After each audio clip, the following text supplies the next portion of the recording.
Beri nama pedang ini Naga Puspa. Selamatkan dia. Jangan sampai jatuh ke tangan pendekar berwatak jahat.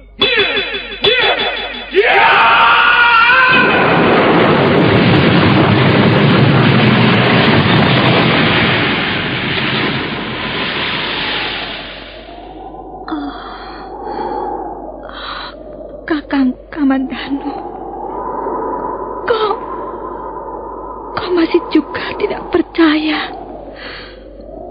bahwa aku mencintaimu. Mesin, maafkan aku, Mesin. Mesin, Mesin.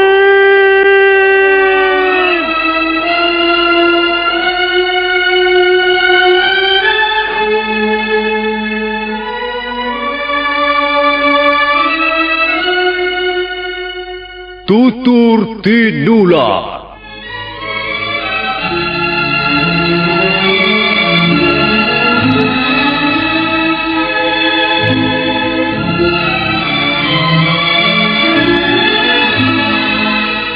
Sebuah sandiwara radio serial, produksi Sanggar Cerita dan teater Sanggar Prativi.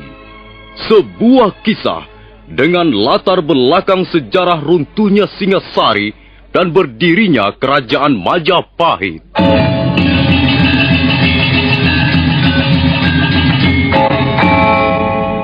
Sandiwara ini didukung oleh pemain-pemain radio yang sudah ternama. Ferry Fadli, Ivone Rose, dan Eli Ermawati.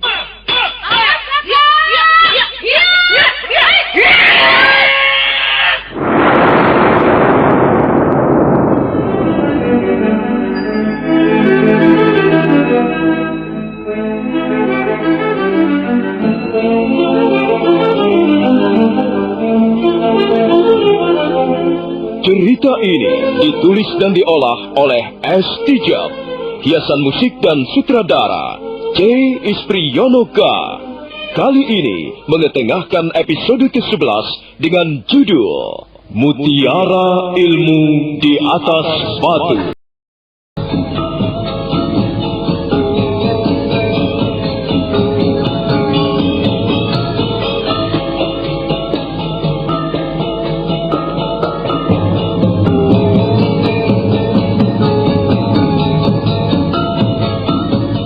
Dalam seri ke-311 ini didukung oleh para pemain M. Abud sebagai Arya Dwi Pangga, Yoko sebagai Empu Renteng, Dedi sebagai Katumba, Rudi sebagai Ralimpung, Mas Dewa sebagai Gagarangan, Lukman Tambose sebagai Empu Bajil, Sulaiman sebagai Tambak Baya, Margaret sebagai Dewi Sambi, Firman sebagai Watu Kura, dan Asdi Suhastra pembawa cerita.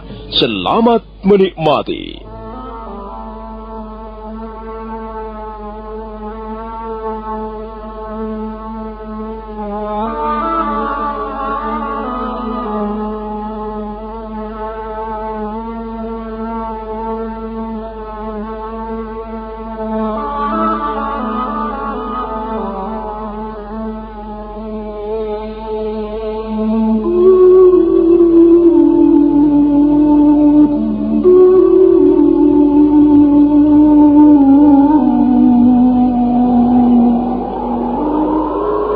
Laki-laki berpakaian lusuh muncul dari balik semak belukar.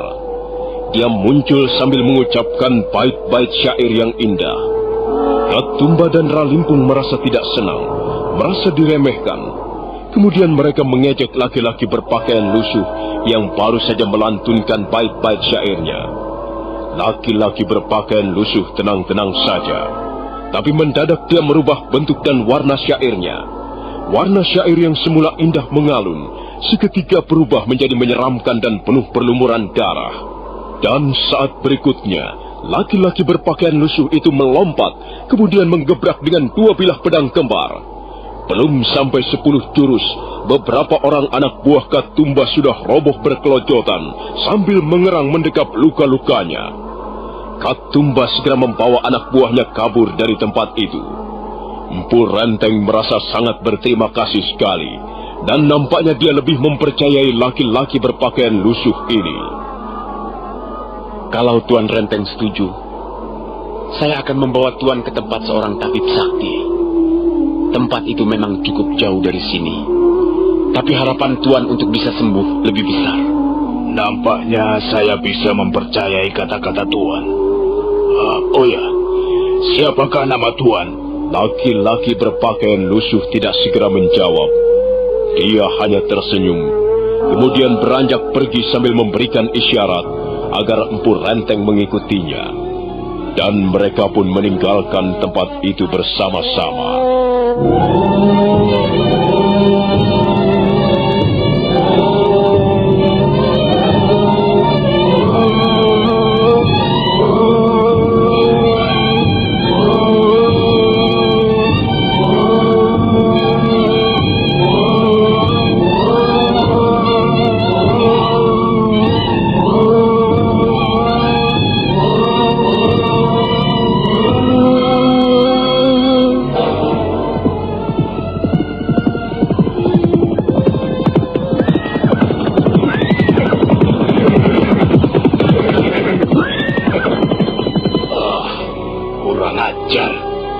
Kita sudah hampir berhasil menemukan Tuan Renteng. Tapi mendadak, laki-laki berpakaian lusuh itu ikut campur. Jelas laki-laki itu berkemampuan tinggi, Katumba.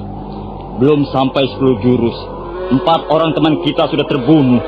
Orang itu muncul bagaikan siluman saja, seperti dedemit. Dan anehnya, dia pandai sekali memainkan sair. Semula aku kira dia hanyalah seorang gelandangan cengeng. Tapi ternyata dia seorang pendekar yang cukup handal. Jurus-jurus pedangnya sungguh-sungguh mempesona, menakjubkan, luar biasa. Apakah kau dapat menduga kira-kira orang itu berasal dari perguruan mana, Katumba? Entahlah, Ralimpung. Baru pertama kali ini aku bertemu dengan seorang pendekar yang menggunakan senjata seperti itu. 2 bilah pedang pendek yang bentuknya melengkung, seperti bulan kembar. Sudahlah, Ralimpung. Kita telah gagal. Dan kita mempunyai tanggung jawab untuk melaporkan kegagalan kita kepada pimpinan kita. Maksudmu, sekarang juga kita akan kembali ke Bukit Maribong? Ya, kita kembali ke Bukit Maribong. Ayo jalan. Ayo jalan! Kita kembali ke Bukit Maribong.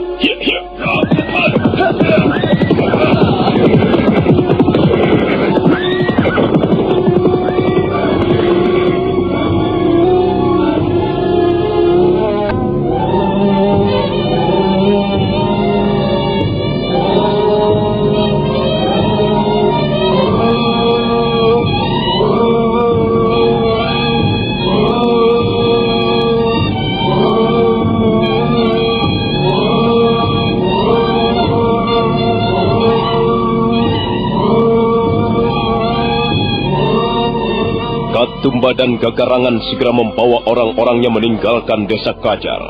Malamnya mereka tidak berhenti, melainkan terus berkuda. Menjelang pagi hari, mereka sudah tiba di kaki Bukit Maribong.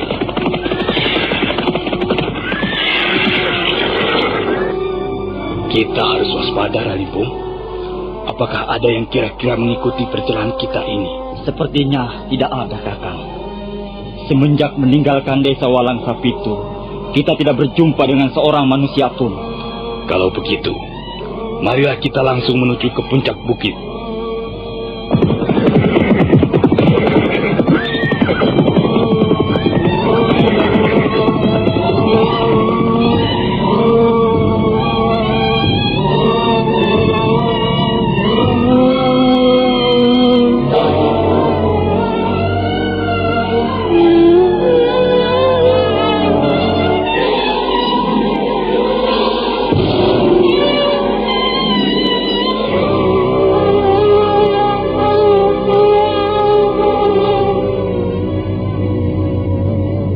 Bukit Maribong terletak di kaki Gunung Lamongan. Bukit itu cukup tinggi, kira-kira 2 kali lebih tinggi dibandingkan bukit-bukit lain yang berada di sekitarnya, seperti Bukit Wayang, Bukit Jagatnata, Bukit Karnu, ataupun Bukit Lelap. Letak Bukit Maribong memang sangat bagus untuk dijadikan sarang persembunyian. Di tempat itulah sekarang ini Empu Bajil dan Dewi Sambi menghimpun orang-orangnya, menghimpun kekuatan untuk mengacau pemerintah Majapahit. Empu Bajil membangun sebuah pondok kayu yang cukup besar dan tinggal di situ bersama Dewi Sambi bagaikan pasangan suami istri. Di pagi yang cerah itu, Empu Bajil, Dewi Sambi, Tambak Baya dan Gagarangan sedang berbincang-bincang di serambi pondok ketika Katumba dan Ralimpung datang bersama-sama.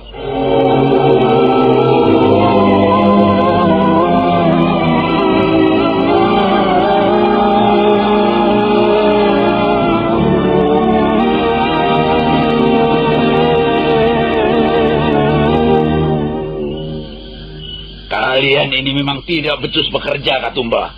Dan kau, Ralimpung. Apa gunanya kalian membawa orang sebanyak itu? Kalau akhirnya dapat dibuat malu oleh seorang pendekar gelandangan. Maaf, Kakang Gagarangan. Kami memang telah gagal.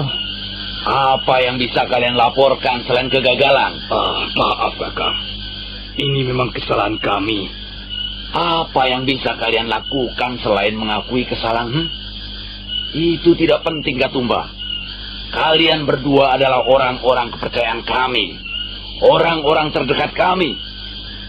Lain kali kalian jangan sampai membuat kami malu di depan Tuanku Bajil dan Dewi Sambi. Sudahlah, Gagarangan. Kukira mereka sudah bekerja dengan cukup baik. Ya, sudah hampir 1 bulan penuh mereka meninggalkan Bukit Maribong. Biarkan kali ini mereka gagal. Tapi jangan ulangi lagi pada kesempatan lain. Kau dengar itu, Katumba? Ralimpung. Iya, Kakang Tambabaya. Kami mendengarnya. Lain kali kami berjanji tidak akan gagal lagi. Baiklah. Sekarang kalian berdua istirahat dulu. Tapi ingat, kalian masih harus menyelesaikan tugas yang sama. Ialah menemukan sahabatku Empu Renteng. Nah, dengar baik-baik Katumba dan kau Ralimpung. Kalau lain kali kalian masih juga gagal, lebih baik kalian tidak usah kembali ke Bukit Maribong. Dan kalian harus berusaha untuk tidak berjumpa dengan kami. Sebab kami tidak akan mengampunimu lagi. Iya, Tuanku Dewi. Kami akan memperhatikan peringatan ini. Setelah Katumba dan Ralimpung pergi, Empu Bajil mengajak teman-temannya membicarakan perihal kelompok mereka yang sudah kurang lebih 3 bulan mendiami puncak Bukit Maribong. Aku mempunyai rencana demikian, Tambak Baya. Ya, bagaimana Tuanku Bajil? Sekalipun kita hidup sebagai buron, sebagai pelarian, kita tidak akan tinggal diam. Jumlah kita sekarang sudah semakin banyak. Benar, Tuan. Jumlah kita sekarang tidak kurang dari 700 orang. Ya, 700 orang. 700 orang manusia berkumpul di puncak Bukit Maribong. Dan mereka semuanya adalah orang-orang yang sakit hati. Mereka adalah orang-orang yang tidak puas terhadap pemerintah Majapahit. Khususnya aku sendiri, pimpinan kalian. Aku adalah orang yang pertama yang merasa tidak puas, yang menaruh kebencian sampai ke tulang sumsumku terhadap pemerintah Majapahit. Karena itu tidak ada keinginanku yang lain sekarang ini, kecuali membuat pemerintah Majapahit menjadi kacau balau. Pokoknya aku akan membuat negeri ini gelisah sepanjang siang ataupun malam. Biarlah dia Sanggrama Wijaya berikut para pembantunya tidak bisa tidur nyenyak, tidak bisa makan dengan enak, dan tidak bisa istirahat dengan nyaman. Kita akan terus mengganggu mereka. Itulah cita-cita kita bersama sekarang ini. Cita-cita kita yang utama dan harus segera dilaksanakan. Kau tadi mengatakan bahwa kau sudah mempunyai rencana, Kakang Bajil. Dapatkah kami mendengar rencanamu itu? Begini, Sambi. Aku tidak akan bekerja tanggung-tanggung. kita sudah dicap sebagai pelarian. Karena itu kita tidak akan merubah cara hidup kita tanpa ragu-ragu. Kalau dulu kita pernah tinggal di Istana Kediri sebagai orang-orang kepercayaan raja, maka sekarang kita tinggal di Istana Bukit Maribong sebagai pimpinan-pimpinan perampok jalanan. Mulai sekarang kita menjadi para perampok, gerombolan penyamun, kelompok begal, gerombolan pencuri dan maling, gerombolan penjahat yang tidak segan-segan berbuat kejam. Marilah, kita buat udara yang bergetar di seluruh Majapahit ini menjadi pengap oleh rasa kekhawatiran. Marilah kita goreskan tinta berdarah di sepanjang jalan menuju kota Majapahit. Kalau memang hal itu benar-benar kita laksanakan, aku yakin pemerintah Majapahit akan kerepotan Tuanku Bajil. Dengar, Tambak Baya. Ya. Mengapa hal ini kita tidak laksanakan? Jelas, kita akan melaksanakannya. Aku sekarang bukan sedang omong besar. Aku membenci pemerintah Majapahit berikut orang-orangnya. Karena itu aku akan merongrong kekuasaan mereka dari atas Bukit Maribong ini. Apapun yang kita kerjakan, harus selalu mempunyai tujuan merongrong kewibawaan pemerintah Majapahit. Lain tidak ada. Pokoknya kita harus bisa menjadi duri dalam daging bagi Majapahit. Kita harus bisa menjadi kerikil-kerikil tajam bagi Majapahit. Kita harus bisa menjadi uap beracun bagi udara yang mengambang di atas bumi Majapahit. Nah, sekarang lihatlah. Empu Bajil kemudian mengeluarkan sebuah gulungan rontal. Di atas rontal itu tergambar sebuah peta yang cukup jelas. Oh, untuk apakah peta ini, Kakang Bajil? Coba perhatikan. Kita sekarang berada di sini, di Bukit Maribong. Nah, dari bukit ini kita bisa menuruni lereng. Kemudian kita akan sampai di sebuah jalanan yang menghubungkan Majapahit dengan daerah-daerah lain. Lihatlah. Dari sini Majapahit bisa menjalin hubungan dengan kerajaan Jenggala, Sanggariti, ataupun Belambangan.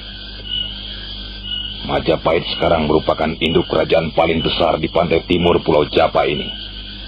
Dan setiap saat datang utusan-utusan dari raja bawahan ke Majapahit untuk membayar upeti ataupun pajak bumi. Nah, utusan-utusan dari negara bawahan itulah yang menjadi sasaran kita.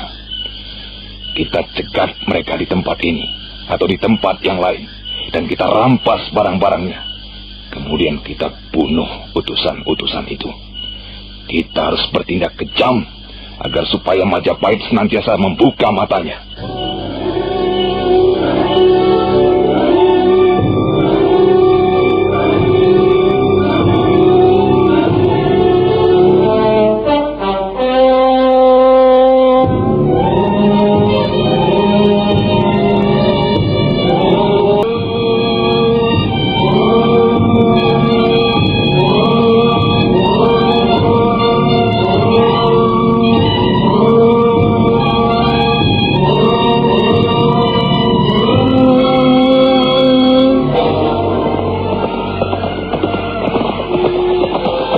Demikianlah, Empu Bajil dan kaki tangannya segera menjalankan rencananya yang keji dan jahat dengan tujuan untuk merongrong kewibawaan pemerintah Majapahit.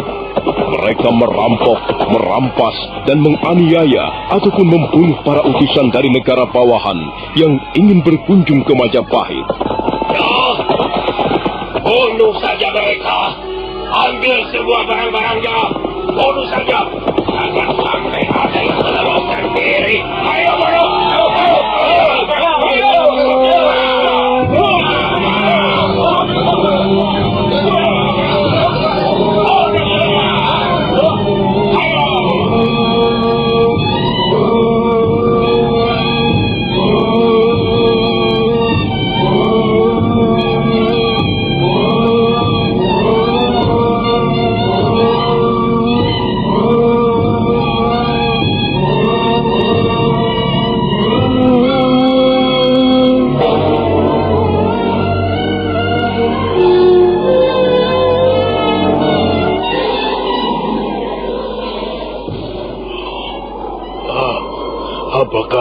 masih jauh, Tuan.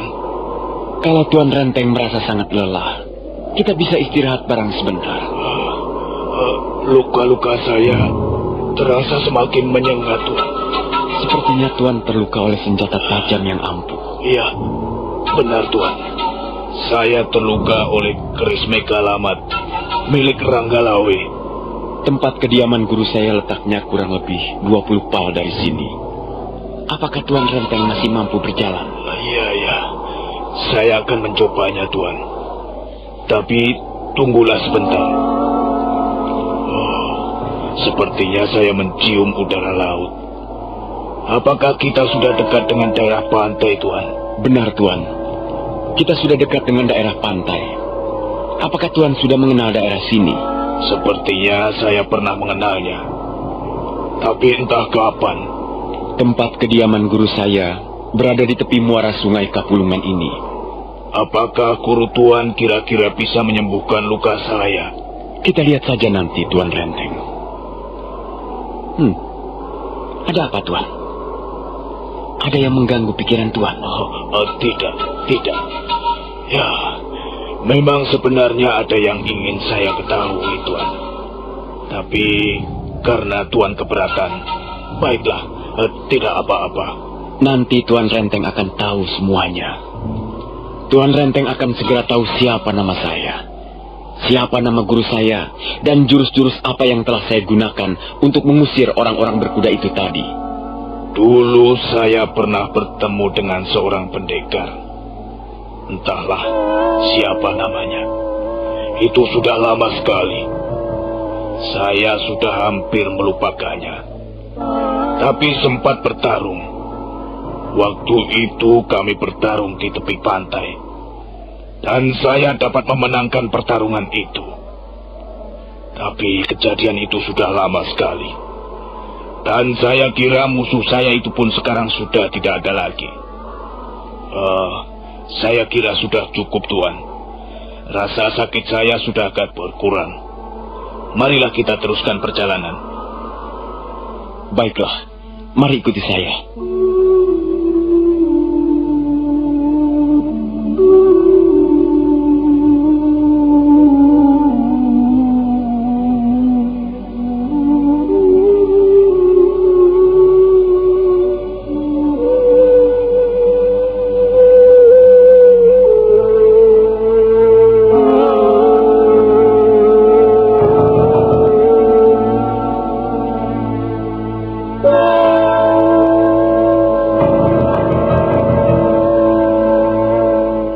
Mereka kembali berjalan menyusuri tepian sungai Kapulungan.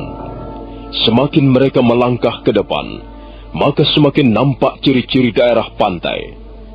Hari telah menjelang sore. Udara laut terasa sangat segar bertiup menerpa tumbuh-tumbuhan pantai.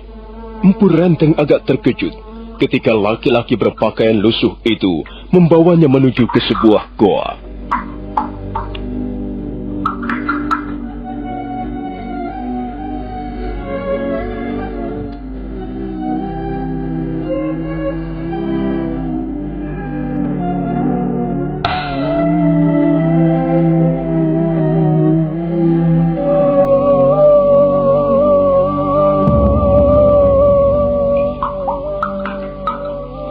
Ada apa, Tuan?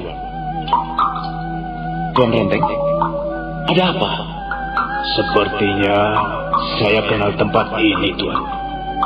Ya, sepertinya saya kenal.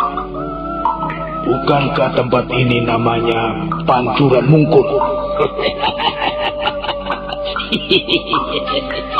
Benar, tempat ini namanya Pancuran Mungkul.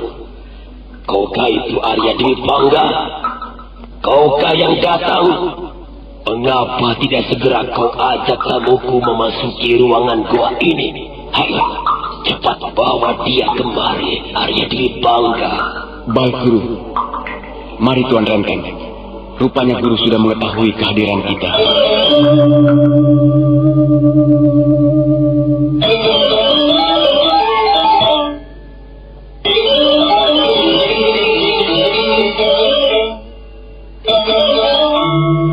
Semula Empu Renteng tidak bisa melihat siapa yang berkata-kata di dalam ruangan goa. Tempat itu sangat remang-remang, dan matanya belum terbiasa melihat dalam keadaan remang-remang. Tapi akhirnya dia dapat menemukan pemilik suara itu. Dia adalah seorang laki-laki tua, berjenggot putih dan berwajah dingin. Nah, saudara pendengar, bagaimanakah kisah selanjutnya? Apakah yang akan dialami Empu Renteng di dalam goa? Dan benarkah laki-laki berpakaian lusuh itu adalah Arya Dwi Pangga? Saudara pendengar, silakan menunggu seri berikutnya. Sampai jumpa.